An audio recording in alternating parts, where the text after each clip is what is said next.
जो साथी खड़े हैं जल्द से जल्द बैठ जाएं।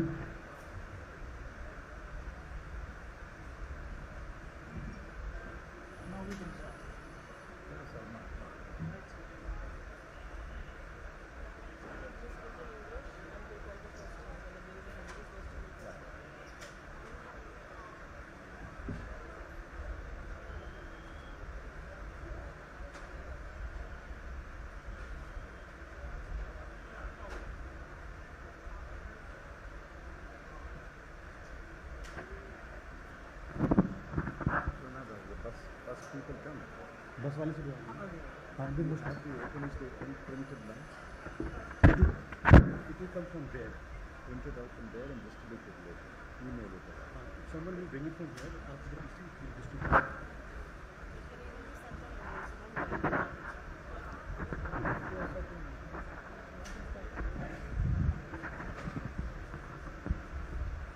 कल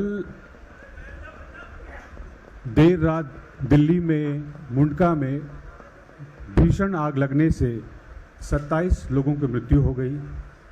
हम कांग्रेस पार्टी की तरफ से उन्हें श्रद्धांजलि अर्पित करते हैं और शोक संतप्त परिवारों को अपनी संवेदना व्यक्त करते हैं।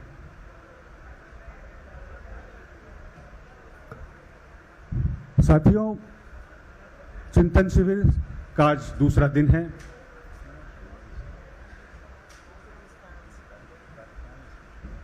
कल कांग्रेस अध्यक्षा के भाषण के बाद सभी 6 समितियों की बैठक, विचार विमर्श, चिंतन शुरू हो गई। आज हमने आपके समक्ष आमंत्रित किया है आर्थिक समिति के कन्वीनर और सदस्यों को।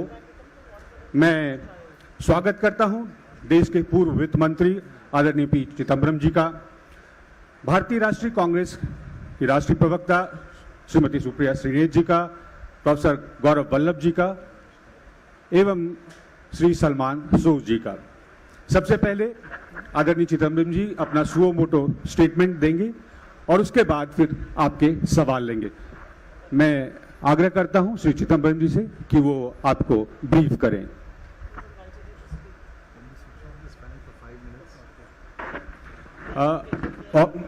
इलेक्ट्रीशियन, ये जो फैन है इसको अगर बंद करा पाएं। Just for 5 minutes. Switch it of.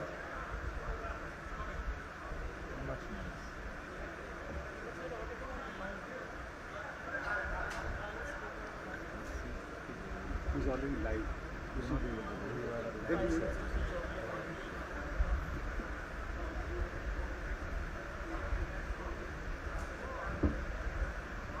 Good morning to all of you.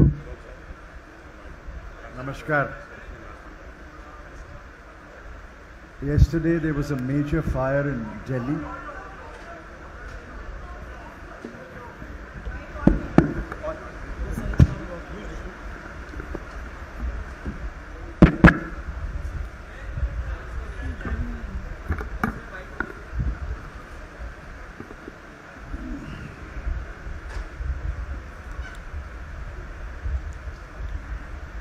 Good morning to all of you. Namaskar. Yesterday there was a major fire in Delhi. According to reports that I last saw, 28 people have been killed. Maybe there are more people, we don't know. The Congress Party offers its deepest and sincere condolences to the families of those who were killed, and we hope that if any other person is trapped in the building in which the fire took place, we hope that such a person will be rescued and treated in hospitals. We are deeply sorry that such a major accident should happen in Delhi. On the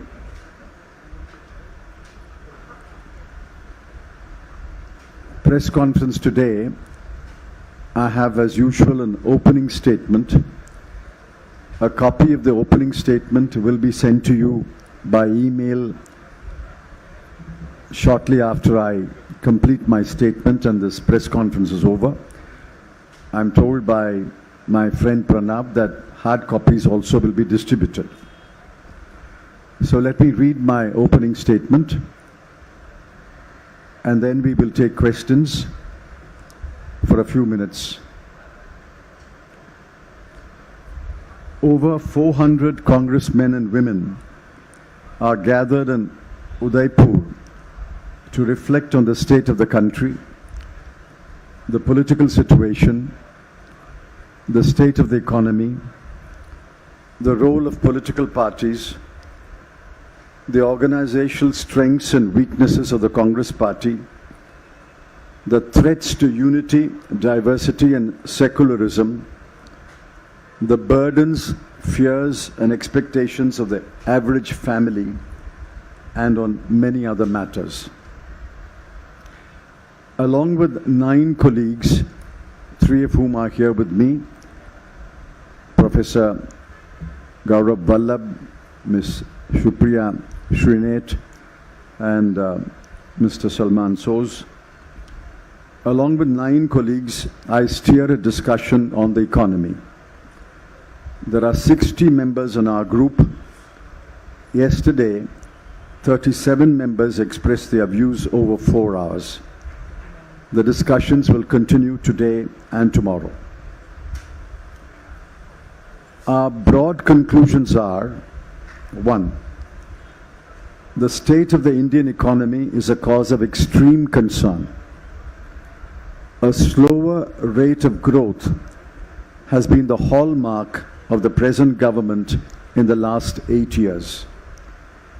The post-pandemic recovery has been indifferent and halting.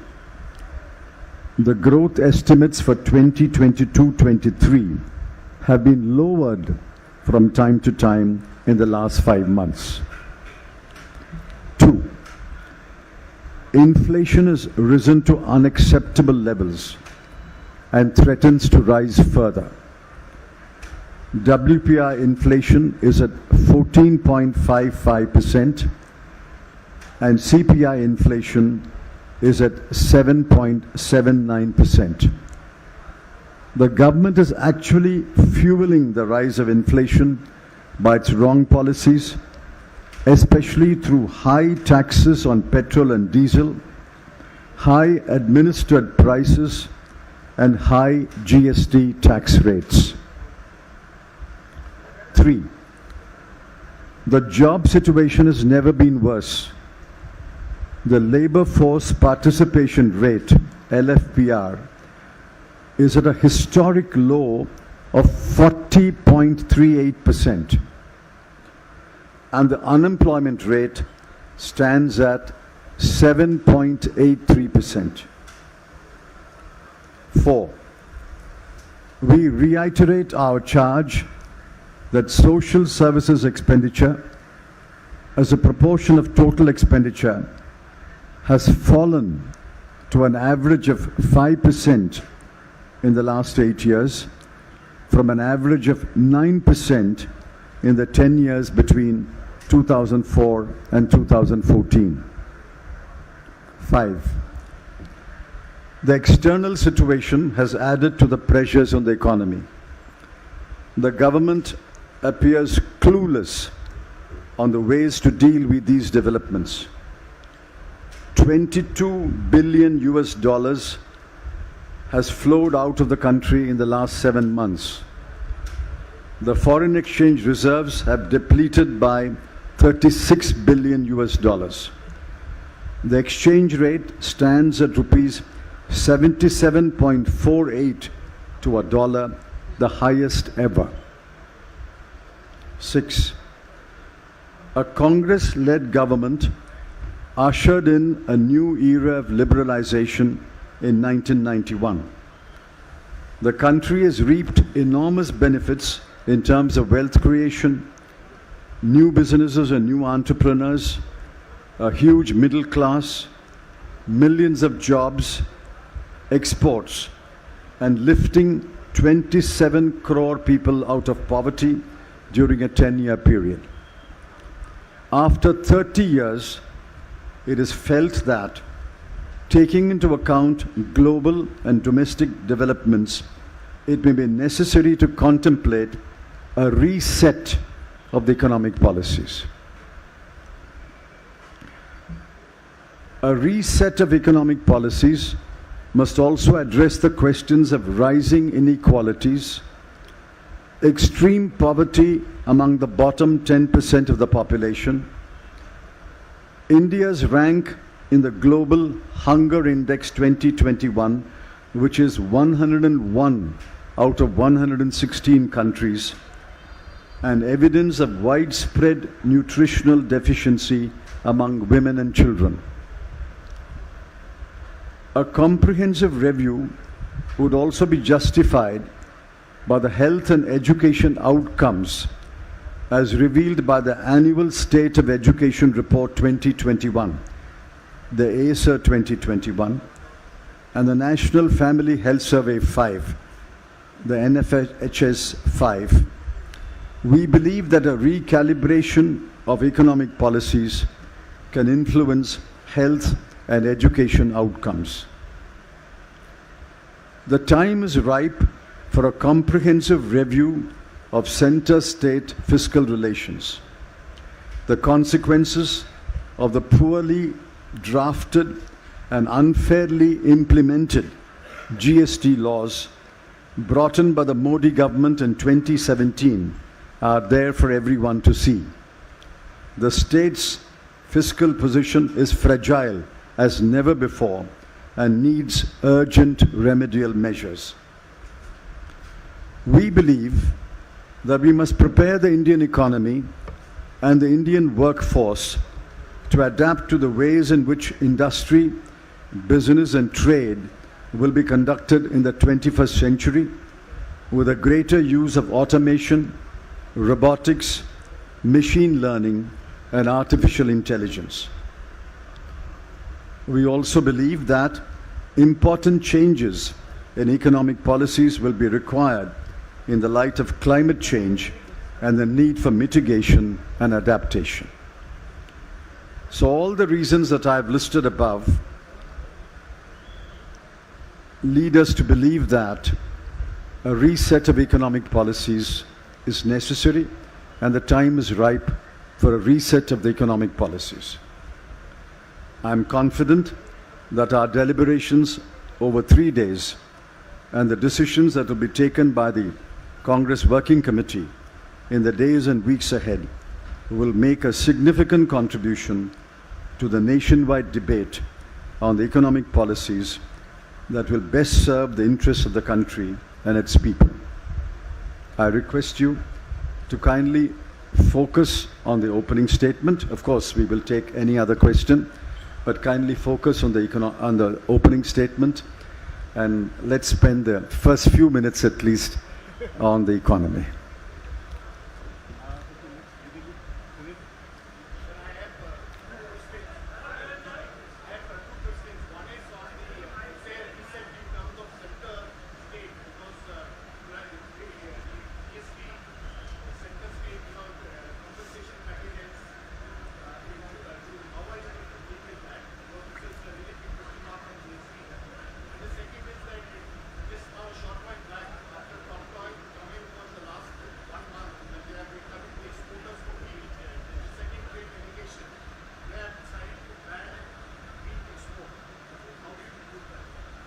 They have decided to ban wheat exports.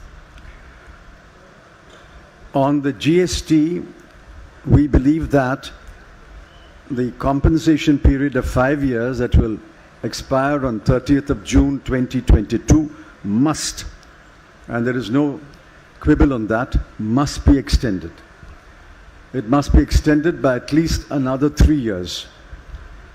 We would strongly disapprove if any attempt is made by the central government or the Union Finance Minister to railroad the GST Council and prevent it from recommending an extension of the GST compensation period by another 3 years. We will strongly oppose that, and we will insist that it be extended. On the wheat export, I presume that it is because the central government has failed to procure enough wheat. It's not that wheat production has come down. It's more or less the same. In fact, it may be marginally more. Yesterday, I was told by the Chhattisgarh minister that they have been able to procure 97 lakh tons of paddy. So if procurement had taken place, there would not be any need to ban the export of wheat. But let me add, banning export of wheat is an anti-farmer measure. It deprives the farmer of reaping the benefit of higher export prices. It is an anti-farmer measure. And I'm not surprised. This government has never been very friendly to the farmer.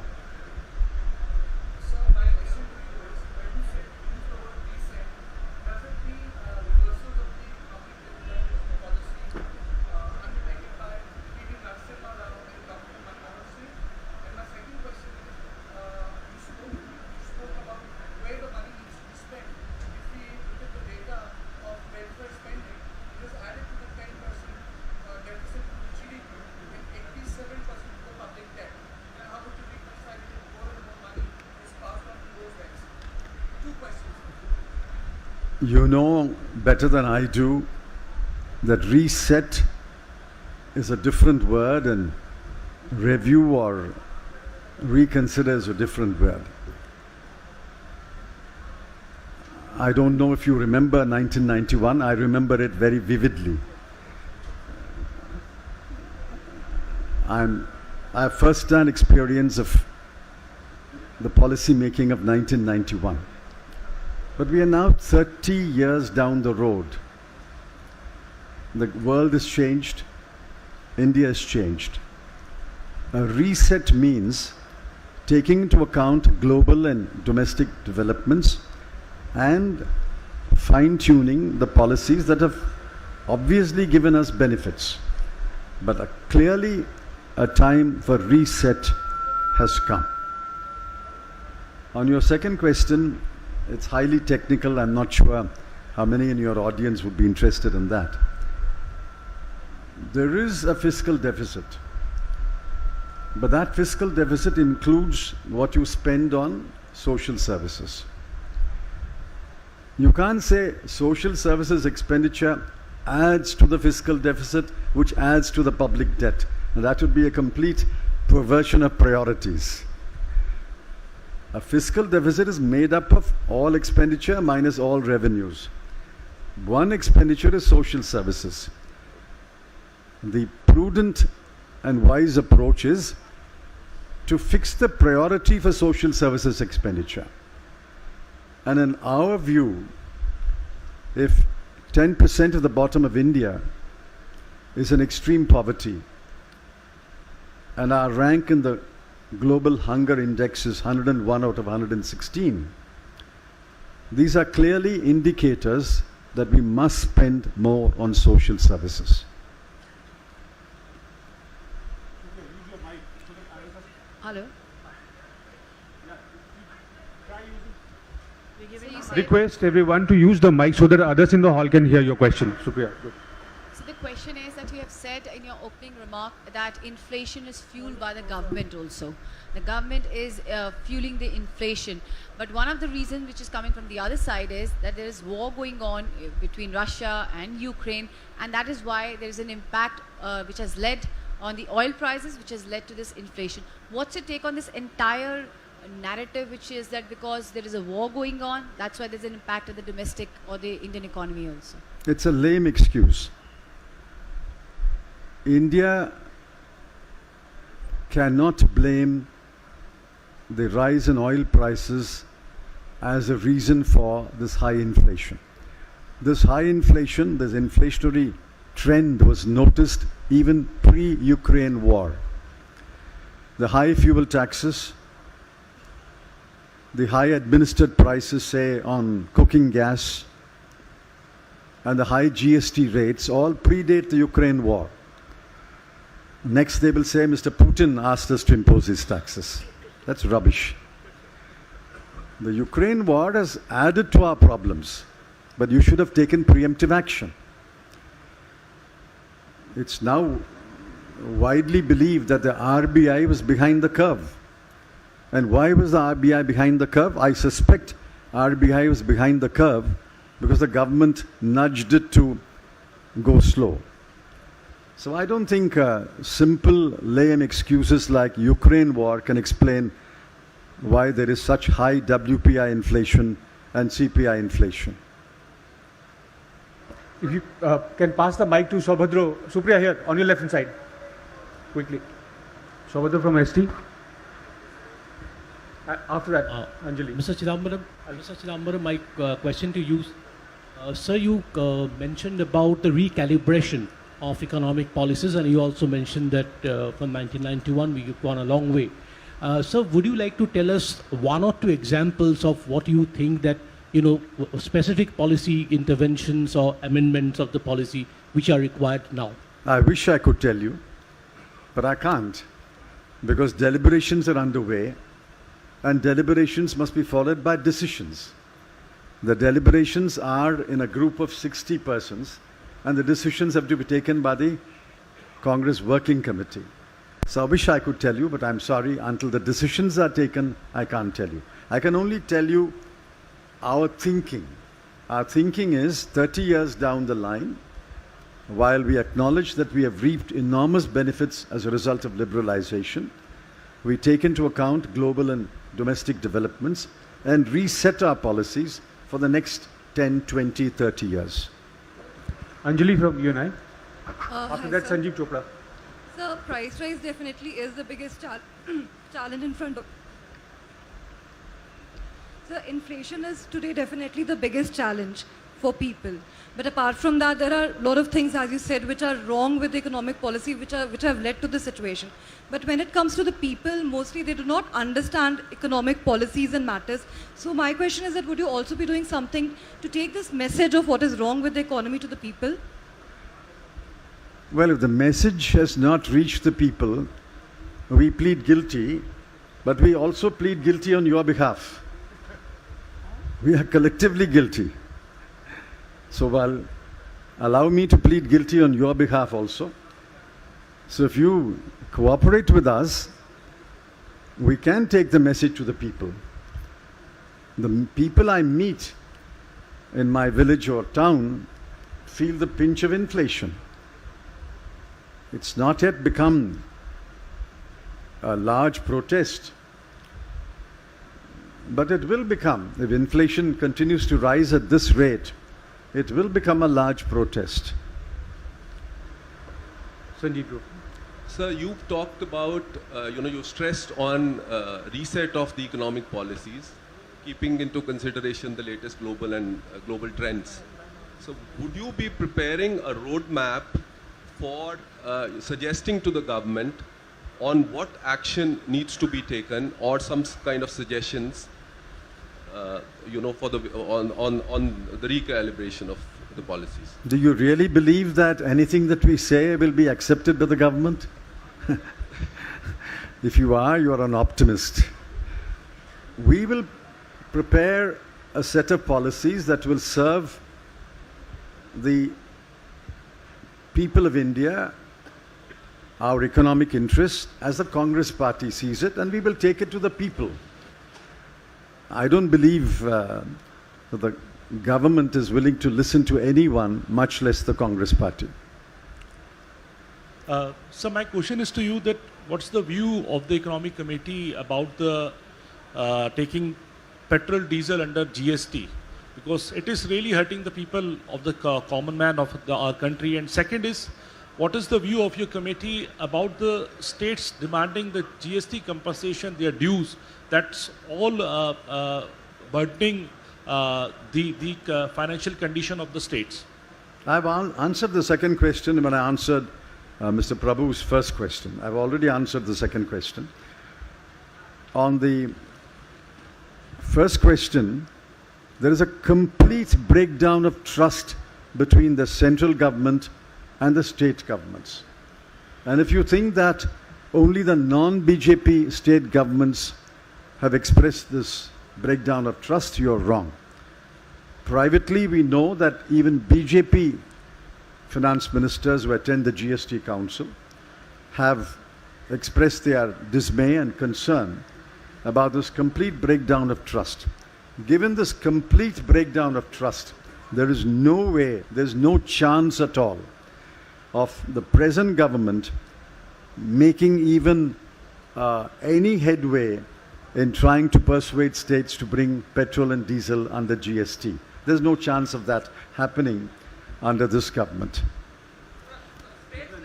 Hello. All are seeking more support from central government, economical support, like GST, time-to-time reimbursements like that. So how do you see this? People are suffering from Tamil Nadu, kind of Kerala at all. So how do you see this? Time-to-time GST reimbursements, and they are seeking more support from central governments on the schemes which comes under the state governments. This is not Tamil Nadu and Kerala. 78,704 crores are pending from the central government to the state governments as on 31/3/22. Let me repeat that number. Rupees 78,704 crore is pending. We are already in the middle of May, and this amount has not been paid. And the compensation period will come to an end on 30th of June 2022. I believe it's the unanimous demand of all the state governments that the compensation period must be extended and arrears of GST must be paid forthwith. Sir, because you're talking about the reset, within the economic committee, whether there's a possibility of a resolution saying that the next Congress's economic line will be taking a step back from the liberalization policies that it's initiated. You're completely wrong. I'm sorry to interrupt you. Yeah. We are not stepping back on liberalization. We are stepping forward post-liberalization. So please don't make a mistake in your report. We are not stepping back from liberalization. We are stepping forward post-liberalization, taking into account global and domestic developments. Yeah, and also, sir, how do you plan to politically counter BJP's policies? The BJP Arvind Subramaniam, he was talking about providing tangibles like free houses or ration scheme where people are lifted out of extreme poverty rather than being concerned about rising inequalities. So how do you politically counter the BJP with an economic kind of a framework? Rising inequalities and extreme poverty are not contradictory. Extreme poverty is one of the effects of rising inequalities. Anyway, I don't want to elaborate on that. Remember, there was an India Shining campaign in 2003, 2004. We were able to take our message to the people and roundly, soundly defeat the India Shining campaign. What the Modi government is doing is another repeat of an India Shining campaign. And we are confident that when the Congress Working Committee deliberates after the Shivir and takes the appropriate decisions, we will be able to put forward an economic program that will appeal to the people and will defeat the hype and the hyperbole and the exaggeration of the Modi government. Sir, as you stated eloquently about the dire state of economy, Just keep the mic closer to you. dire state of economy, do you fear that Sri Lanka-like situation emerge in India also? Now, I don't wish it, nor do I fear it. We still have a democratic process, although attempts are made by the Modi government to suppress voices in parliament and outside. We still have a democratic process, and I don't wish a Sri Lanka kind of crisis here. I don't fear a Sri Lanka kind of crisis here. But the democratic opposition must be allowed to speak and protest. Sir, one more thing. Other day, Sir, Congress party we'll take another question, sir. We'll come back to you. Sir, sir this is Somnath Roy from Sambad प्रतिदिन sir sir एक तरफ तो ऐसा महंगाई बेरोजगारी ऐसे बहुत सारे मुद्दे हैं, लेकिन उसके बावजूद ये जो एक के बाद एक स्टेट्स का जो रिजल्ट आ रहा है, क्या आपको क्या लगता है कि आपके तरफ से क्या जनता के तरफ कोई मैसेज नहीं जा पा रहा है या जनता समझ नहीं पा रहा है, इसको ठीक करने का उपाय क्या है? But this is a very general question. I've said that the people feel the pinch of inflation, of loss of jobs, of non-creation of jobs. People feel the pinch. You talk to families, the families feel the pinch. When I was in Goa and I did some house-to-house campaigning, every other house, and I'm not exaggerating, in every other house, the plea was, I have a son, I have a daughter, I have a nephew who's educated, does not have a job, can you help us find a job? So they feel the pinch in their daily lives. Therefore, I think we are right in our assessment of the mood of the people, and therefore we are pleading for measures to alleviate their burdens and misery. Premanshu, Shil Manoj, and then Janendra and Vikrant. Sir, yesterday Congress President talked about this permanent state of polarization. So how will you ensure these economic issues get its focus in this situation? And secondly, sir, yesterday in your group, Rahul Gandhi participated. Can you share his views? No, Mr. Rahul Gandhi was present. He didn't participate in our discussions. What do you say about economic issues? See, it's for the people to decide what is more important. In my view, the fact that over 50% of women are anemic, a large proportion of children are anemic, stunted and wasted, that should hit us rather than should somebody eat halal meat or jatka meat. Somebody is complaining about the decibel level of loudspeakers. These issues can be addressed in normal administrative course. But the fundamental issue is extreme poverty among 10% of the people, in my assessment, hunger, nutritional deficiency, poor learning outcomes and poor health outcomes. I urge you to read the ASA report 2021 and the NFHS 5 report. It hits you. If you are a sensitive Indian citizen, it hits you. What kind of learning outcomes and what kind of health outcomes we have in the 75th year of independence. These are the material issues. And I'm going to spend every ounce of energy speaking on these issues. Janendra from AVP, after that Aditi Fadnis. Chidambaram साहब, मेरे दो सवाल हैं. पहला तो ये कि 8 साल पहले मई 2014 में डॉलर के मुकाबले रुपया जो है वो 60 रुपया $1 60 रुपये से नीचे था. अभी 77 रुपये के करीब पहुंच गया है. हमने प्रधानमंत्री मोदी को देखा था यूपीए सरकार पर निशाना साधते हुए, आपकी सरकार पर निशाना साधते हुए. तो जो मौजूदा हाल है, ये किस तरह रुपया कमज़ोर हो रहा है, तो आम लोगों को क्या दिक्कत हो रही है, इसको कैसे आप कन्वे करेंगे? ये सवाल है, किस तरह से लोगों की जेब ढीली हो रही है. दूसरी बात ये है कि चिंतन शिविर See, I remember candidate Modi said that if we are elected to power, we'll bring the rupee-dollar rate to 40 rupees. And the late Miss Sushma Swaraj also said that in several meetings. It was, of course, a completely wrong statement. I mean, it betrayed a complete lack of understanding of how the exchange rate moves. So while we understand that the exchange rate will move according to the market, what is happening now is because of your inability to take the necessary measures.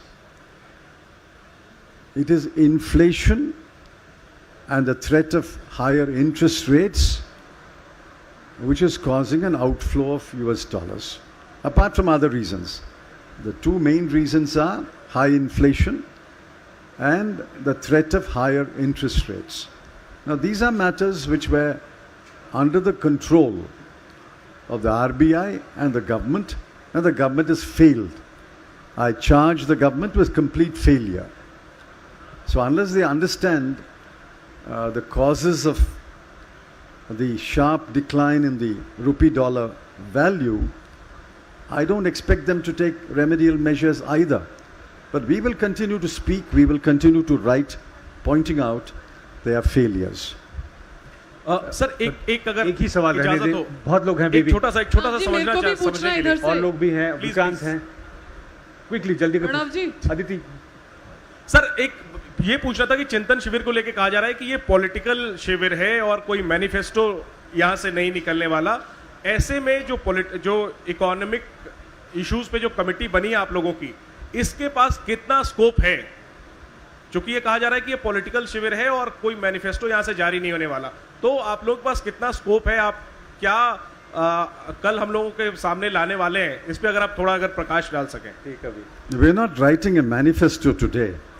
This is a Nav Sankalp Shivir, which means a new resolution. We have to make new resolutions on our political positions, our economic positions, our social positions. We have to make new formulations. What shape these formulations will take, I can't say. But eventually, it will get reflected in the manifesto of 2024. Chidambaram, Vikrant after that. Yeah. You spoke about unemployment. The government, which is among the largest employers, particularly in the railways, has put a complete freeze on recruitment for the last 2 years. First citing COVID and then other problems. There's been no recruitment in the armed forces, there's been hardly any recruitment in paramilitary forces, there's been no recruitment in the lower levels of the scientific establishment, scientific officers and so on. What is your view on that? Everything, all the other restrictions, COVID restrictions have been lifted. You are having elections, you are having religious gatherings, but recruitment continues to be a big problem, and it's creating a lot of discrepancies and anomalies in the armed forces on account of seniority. You remember that in the 2019 manifesto we said, one of the first things we will do is to fill all vacancies in the central government. That's what we promised in the 2019 manifesto. So did the BJP. But since 2019, now we are in 2022, the number of vacancies has actually increased. In railway and paramilitary, the number of vacancies has increased. Well, firstly, this is anti-youth. This is anti-poor. This is anti-scheduled caste, anti-scheduled tribe. This is even anti the economically weaker sections, for which there is some reservation somewhere. The point is, if you don't fill vacancies in the government, in the broader government, capital G, and all its organizations, where will the young men and women of India find jobs? Yes, the private sector will throw up some jobs, but the government, as the biggest employer in this country, simply has downed its shutters. It is not willing to appoint anyone. I think this is a terrible onslaught on the rights of young men and women, especially those who have completed a degree or two and are looking for jobs. I think this is anti-poor, anti-youth, anti-scheduled caste, anti-scheduled tribe. But then, in our view, this government is anti-people. Sir, I quickly wrap up. Last three questions, Vikrant, Vijay Lakshmi and Rajita. Sir, sir आप लोग unemployment की, inflation की तमाम बातें कर रहे हैं, लेकिन जब आप 91 में मिनिस्टर थे नरसिम्हा राव सरकार में, उस वक्त में जो एक्ट आया था और सुप्रीम कोर्ट ने भी कहा था कि जहां पर जो 1947 में वर्शिप की पोजीशन है वही कंटिन्यू रहनी चाहिए, लेकिन आज की डेट में कहीं ज्ञानवापी में सर्वे हो रहा है, कहीं ताजमहल को लेकर के बात हो रही है, तो ये चीज़ें कैसे आप रिफ्लेक्ट करेंगी जनता के बीच? वर्शिप एक्ट जो आया था 1991 में वो एक तरफ है और ज्ञानवापी सर्वे भी हो रहा है बनारस में प्रधानमंत्री मोदी की कॉन्स्टिट्यूंसी में. Well, I don't understand your question. I've answered. There is no meaningful debate when you say it's either polarization or economic policy. I mean, I don't understand that. I think economic policies are the lifeline of a country. It touches everybody. Polarization is only for a political purpose. It's not either you debate this or debate that. No, sir, we will oppose polarization, but we will plead for sensible, sane economic policies. Sir, I am technically asking, Worship Act जब है, उसके बाद में क्या ज्ञानवापी मस्जिद में सर्वे होना चाहिए? Oh, the Places of Worship Act. The Places of Worship Act was passed after deep consideration in Mr. Narasimha Rao's government. The only exception in that act was to the Ram Janmabhoomi. We believe that all other places of worship should remain in the status they are and they were. We should not make an attempt to change the status of any place of worship. That will only lead to huge conflict, and it is to avoid such conflict that the Narasimha Rao government passed the Places of Worship Act. Vijayalakshmi? Last question. And another Sir, one. I just wanted to ask... But she's already asked one. Yeah, two of them. Sir, ever since the Modi government has come to power, economy has been one major focus of opposition, especially of Congress party. You've been attacking and alleging that this government has failed on that front. But despite that, in terms of electoral politics, it hasn't brought anything in terms of electoral politics. You've only been losing elections. Is there something wrong with your communication policy that you've not been able to communicate it to your electorate, the failure of the government? And if it is so, is Congress party mulling or discussing all that in the Shivir, in your committee that has been formed, how to communicate effectively to your electorate or to people? You're right. If we have failed to communicate to the people the distress, the distressful situation in which the country's economy is, yes, we admit that. We should sharpen our communication skills. We also request your cooperation and support in conveying the messages. Ranjita. Sir यहाँ party हाँ, go ahead. आवाज आ रही है? आ रही है. आप party और देश के अलग अलग चीज़ों पर चिंता करने के लिए आए हुए हैं. सवाल ये कि जो जम्मू कश्मीर में हो रहा है, कश्मीरी पंडित की वहाँ हत्या हो गई और उसके बाद उनकी कम्युनिटी जो है वो जम्मू कश्मीर के एडमिनिस्ट्रेशन के खिलाफ वहाँ धरना दे रही है. किस तरह से आप इसे देखते हैं? जम्मू कश्मीर में कश्मीरी पंडित boy was killed and the community is protesting against the We condemn the killing of the Kashmiri Pandit. We think that killing is not an answer to any problem. There are genuine issues in Kashmir. They must be addressed having regard to the history of Kashmir, the history of the accession of the state of Jammu and Kashmir to India, and the developments in the last 75 years. These problems can be addressed only by a dialogue between the government and the people of Jammu and Kashmir. But this government is not indulging in any dialogue. But that doesn't justify any killing. The Congress party is opposed to any killing by militants or indiscriminate killing by the security forces or religious hatred prompted killings. Any kind of killing we condemn in the most unequivocal terms.